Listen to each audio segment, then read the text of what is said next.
Hello YT family, అందరూ ఎలా ఉన్నారు? మేము కూడా బాగున్నాం. Welcome back to my channel Saveera at శాశ్వత వ్లాగ్స్. సో ఈరోజు నేను మీకు చూపించే వ్లాగ్ ఏంటి అంటే పోహా కట్లెట్స్ అనమాట. లావుగా ఉండే అటుకులతో చేసే కట్లెట్స్. నేను ఆల్రెడీ వీడియో అనేది షూట్ చేశాను, కాకపోతే అది వెరీ షార్ట్ లెంత్ వీడియో అనమాట. సో అక్కడ అన్నీ చెప్పడం కుదరదు. మెయిన్ పాయింట్స్ చెప్పేస్తాను ఎక్కువ సుత్తి లేకుండా, ఓకేనా? ఫస్ట్ పాయింట్ వచ్చేసి, ఈ రెసిపీకి ఖచ్చితంగా చిన్న మెజర్మెంట్ ఉంటుంది. 1 కప్ అటుకులకి 2 పొటాటోస్ తీసుకోవాలి. 1:2 రేషియో అనమాట. నేను జనరల్గా ఏ వంట చేసినా అందాజుగా చేసేస్తా అని చెప్తాను కదా, కానీ దీనికి మాత్రం ఖచ్చితంగా 1:2 రేషియో ఫాలో అవ్వాలి. ఒకవేళ జనాలు ఎక్కువ ఉంటే దీనికి డబల్ చేసుకోవాలి, అంతే, సింపుల్. అండ్ సెకండ్, వీడియోలో స్పైసెస్ గురించి చెప్పేటప్పుడు కొంచెం పవర్ అనేది వస్తూ పోతుంది. దానికి నేను ఏం చేయలేకపోయాను, ఎందుకంటే నేను అప్పటికి ఎడిటింగ్లో అడ్జస్ట్ చేశాను. ఇంకా వాచ్ చేసే మీ అందరికీ కూడా ఏమైనా ఇబ్బందిగా ఉంటే ప్లీజ్ ఐఎమ్ సారీ, ఓకేనా? అండ్ థర్డ్ థింగ్ వచ్చేసి, స్పైసెస్ ఎంత వేయాలి, ఎంత తీసుకోవాలి అనేది కూడా నేను చెప్పట్లేదు, ఎందుకంటే ఆ బ్యాటర్కి తగ్గట్టు అండ్ మీ టేస్ట్లకు తగ్గట్టు ఎక్కువ వేసుకోవచ్చు, లేదా వైస్ వర్సా అనమాట. మేమైతే తక్కువ తింటాము ఉప్పు కారాలు, కాబట్టి అన్ని లిమిటెడ్గా వేసాను.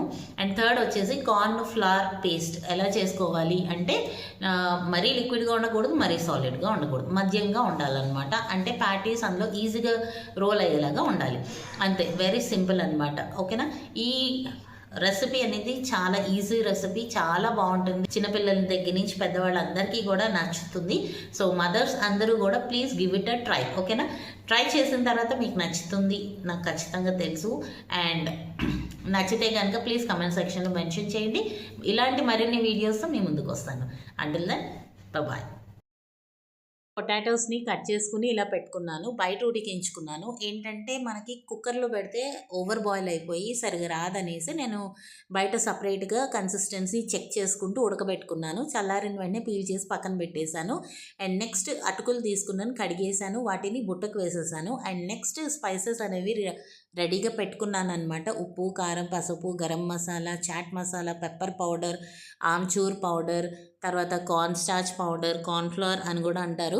అండ్ నెక్స్ట్ అల్లం వెల్లుల్లి పేస్ట్, పెప్పర్ పౌడర్, ఇవన్నీ కూడా తీసి పక్కన పెట్టుకున్నాను. అండ్ ఫైనల్లీ బౌల్ తీసుకుని మనం స్మాష్ చేసిన పొటాటోస్ని వేసుకోవాలి. అండ్ నెక్స్ట్ నీళ్ళోడిన అటుకులు కూడా వేసుకుని, ఆ పైన చూపించిన స్పైసెస్ అన్నీ కూడా అందాజుగా మీ టేస్ట్కి తగ్గట్టు వేసుకుని, ఆ పైన కొద్దిగా కార్న్ స్టార్చ్ పౌడర్ వేసుకుని, ఒక్క చుక్క వాటర్ వేయకుండా బైండింగ్ చేసుకుని కలుపుకోవాలన్నమాట. ఒక చపాతీ ముద్దలాగా తయారు చేసుకున్న దాన్ని చిన్న చిన్న బాల్స్గా చేసుకుని మీకు కావాల్సిన సైజెస్లో ప్యాటీస్ అనేవి రెడీ చేసుకోవాలి. నేనైతే ముందుగానే అన్ని ప్యాటీస్ రెడీ చేసేసుకున్నాను, టైం సేవ్ అవుతుంది కదా అని. And next corn starch paste వచ్చేసి కొంచెం cornflour powder, maida, pepper powder and salt వేసి వాటర్తో కలిపి పెట్టుకోవాలి. అండ్ నెక్స్ట్ ప్యాటీస్ అన్నిటినీ కూడా ఫస్ట్ ఆ లిక్విడ్లో డిప్ చేసి, బ్రెడ్ క్రమ్స్లో డిప్ చేసిన తర్వాత ఆయిల్లో బోత్ సైడ్స్ షాలో ఫ్రై చేసుకోవడమే. ఇదేనండి ఈరోజుకి వ్లాగ్.